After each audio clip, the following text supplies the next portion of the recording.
प्यारे बच्चों, स्वागत है आप सभी का मेरे YouTube channel Hindi study with Akhilesh में। आशा करता हूं कि आप सभी स्वस्थ होंगे। आज की चर्चा का विषय है आपकी पाठ्य पुस्तक नवनीत हिंदी विशिष्ट के पद्य खंड का पाठ 2, जिसका नाम है वात्सल्य भाव। इसका पहला शीर्षक है कवितावली। कवि हैं तुलसीदास जी। इसके 2 पदों की व्याख्या पर हमने पिछले वीडियो में चर्चा की थी। आज हम आगे के पदों की व्याख्या पर चर्चा करेंगे। आइए सबसे पहले हम शब्दार्थ देख लेते हैं। तन शरीर, दूती आभा, सरोरुह कमल, लोचन नेत्र, कंज कमल, मंजुलताई शोभा, हरय हरण करते हैं। धूल भरे, धूल से भरे हुए या धूल से लिपटे हुए, भूरी अनेकों, अनंग कामदेव, दमकय चमकती है, दतियां छोटे छोटे दांतों की पंक्तियां, दामिनी बिजली, किलकय किलकारी भरते हैं। अवधेश अवध के राजा दशरथ, चारि चार, मन मंदिर मन रूपी मंदिर, विहरय विहार करते हैं। कबहू कभी, शशि चंद्रमा, आरी हट करना, प्रतिबिंब छाया, निहारी देख कर, करताल हाथ की ताली, मातु माताएं, मोद प्रसन्नता, ऋषियाई क्रोधित होकर, हठिकय जिद करके, पुनि फिर, सोई वही, जेहि जिसके लिए अरय अड़ जाते हैं। वर श्रेष्ठ, दंत की दांतों की, पंगति पंक्ति, कुंदकली एक पौधा होता है जिसकी फूलों की समानता दांतों से की गई है।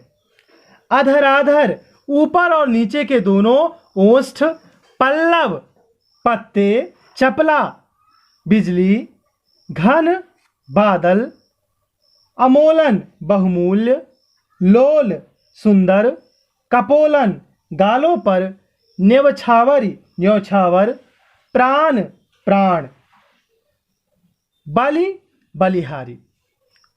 चले सबसे पहले हम पहले पद की पंक्तिबद्ध रूप से व्याख्या सुनते हैं। तुलसीदास जी लिखते हैं, तन की दुति श्याम सरोरुह लोचन, कंज की मंजुलताई हरे। बालक राम के कांतिवान शरीर की आभा श्याम सरोरुह नील कमल के समान है, और लोचन कंज की मंजुलताई हरे, और उनके नेत्र कमल की सुंदरता का हरण करने वाले हैं।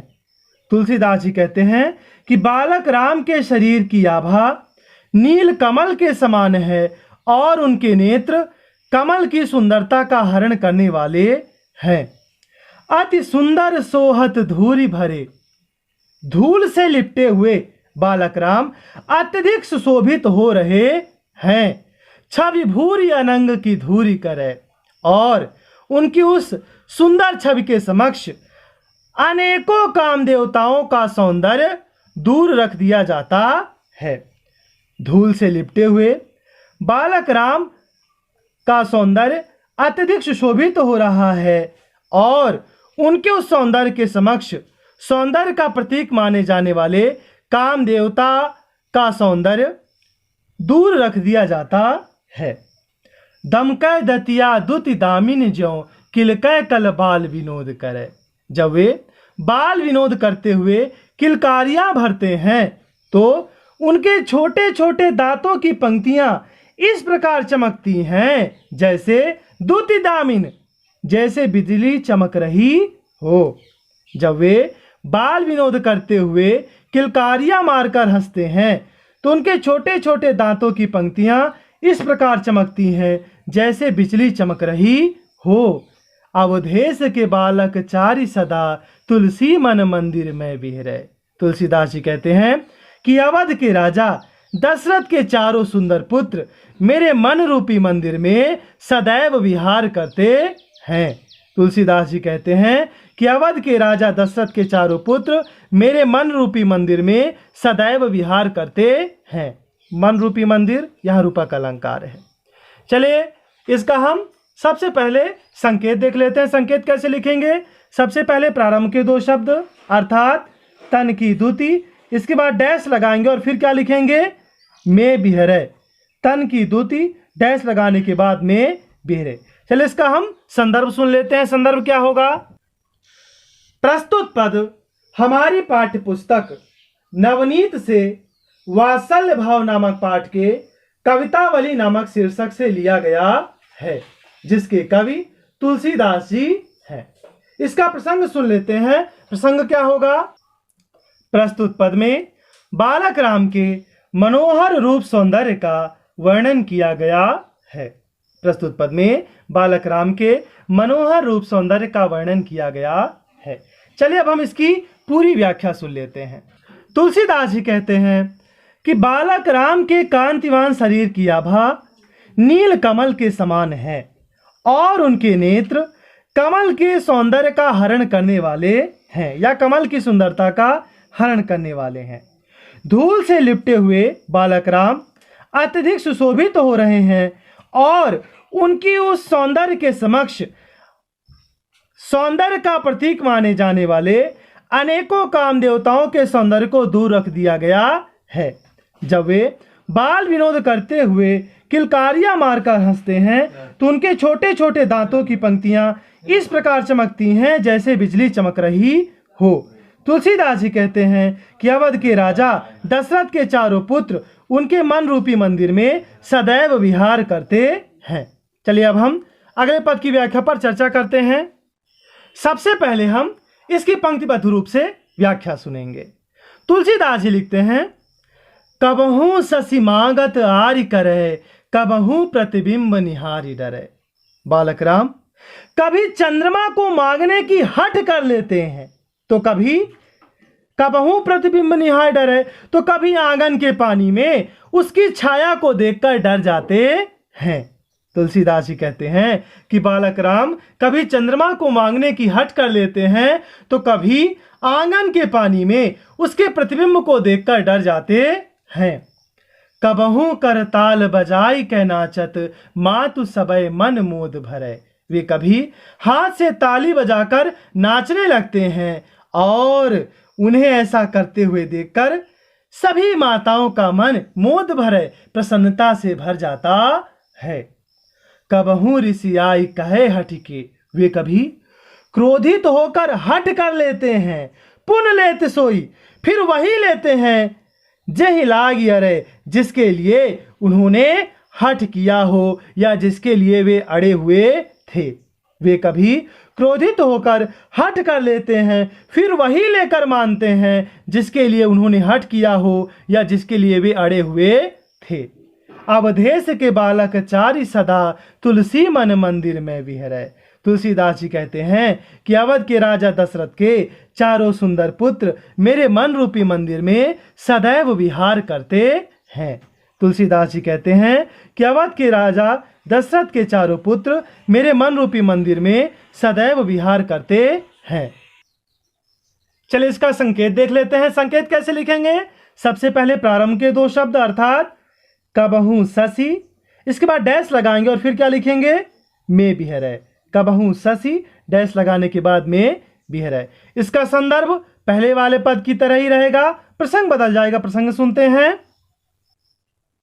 प्रस्तुत पद में बालक राम की पल पल परिवर्तित बाल सुलभ चेष्टाओं का सुंदर चित्रण किया गया है। प्रस्तुत पद में बालक राम की पल पल परिवर्तित बाल सुलभ चेष्टाओं का सुंदर चित्रण किया गया है। आइए अब हम इसकी पूरी व्याख्या सुन लेते हैं। तुलसीदास जी बालक राम की बाल सुलभ चेष्टाओं का वर्णन करते हुए लिखते हैं कि बालक राम कभी चंद्रमा को मांगने की हट कर लेते हैं तो कभी वे आंगन के पानी में उसकी छाया को देखकर डर जाते हैं। वे कभी हाथ से ताली बजाते हुए नाचने लगते हैं और उन्हें ऐसा करते हुए देखकर सभी माताओं का मन प्रसन्नता से भर जाता है।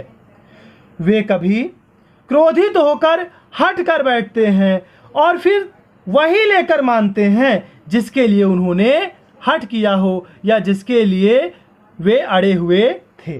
तुलसीदास जी कहते हैं कि अवध के राजा दशरथ के चारों सुंदर पुत्र मेरे मन रूपी मंदिर में सदैव विहार करते हैं। चलिए दोस्तों, अब हम अगले पद की व्याख्या पंक्तिबद्ध रूप से सुनते हैं। तुलसीदास जी लिखते हैं, वरदंत की पगंति कुंद कली अधराधर पल्लव खोलन की। बालक राम के श्रेष्ठ दांतों की पंक्तियां कुंद कली के पुष्प के समान प्रतीत होती हैं और अधराधर पल्लव खोलन की, और उनके ऊपर और नीचे के दोनों ओष्ठ नए लालिमा लिए हुए पत्तों के समान खुल रहे हैं, और उनके ऊपर और नीचे के दोनों ओष्ठ नए लालिमा लिए हुए पत्तों के समान खुल रहे हैं। चपला चमके घन बीच जगह छवि मोती न माल अमोलन की। उनके गले में बहुमूल्य मोतियों की माला इस प्रकार सुशोभित हो रही है जैसे चपला चमके घन बीच जगह बादलों के बीच बिजली चमक रही हो। घुंघराली लटाए लटके मुख ऊपर, उनकी घुंघराली लटाएं मुख के ऊपर लटक रही हैं, और कुंडल लोल कपोलन की, और उनके कानों के कुंडल सुंदर गालों के पास लटक रहे हैं। उनकी घुंघराली लटाएं मुख के ऊपर लटक रही हैं और कानों के कुंडल सुंदर गालों के पास लटक रहे हैं।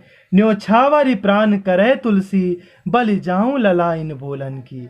तुलसीदास जी कहते हैं कि जब वे अपनी तोतली वाणी में बात करते हैं, जब बालक राम अपनी तोतली वाणी में बात करते हैं तो उनकी उस वाणी पर वे अपने प्राणों का न्योछावर करते हैं और बार बार बलिहारी जाते हैं। तुलसीदास जी कहते हैं कि जब बालक राम अपनी तोतली वाणी में बोलते हैं तो वे उनकी बोली पर अपने प्राणों का न्योछावर करते हैं और उन पर बार बार बलिहारी जाते हैं।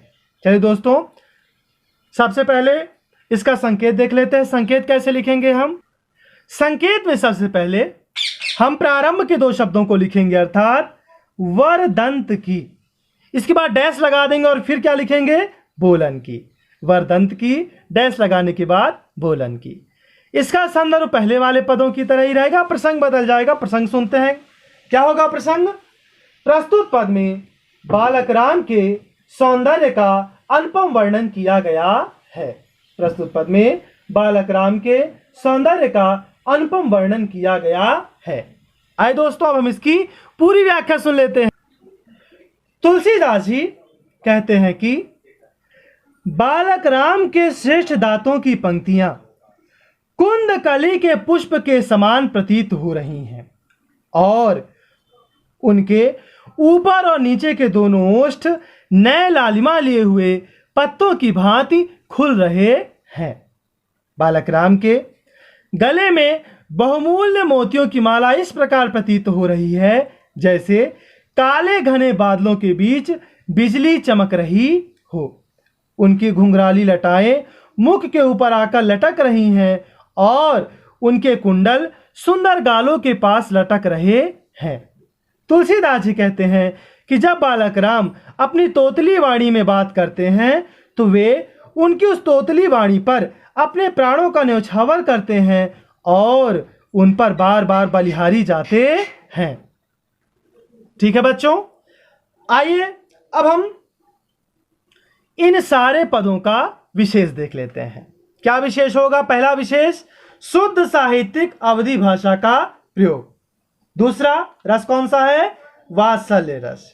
तीसरा अलंकार देख लेते हैं हम, कौन कौन से अलंकारों का प्रयोग किया गया है? अनुप्रास, उपमा आदि अलंकारों का प्रयोग। ठीक है बच्चों, बहुत बहुत धन्यवाद आप सभी का। आशा करता हूं कि आपको मेरा आज का ये वीडियो पसंद आया होगा। अगर आपको मेरा वीडियो पसंद है तो मेरे वीडियो को लाइक करिए, मेरे चैनल को सब्सक्राइब करिए। मिलते हैं हम अगले वीडियो में, तब तक के लिए आप सभी को राम राम।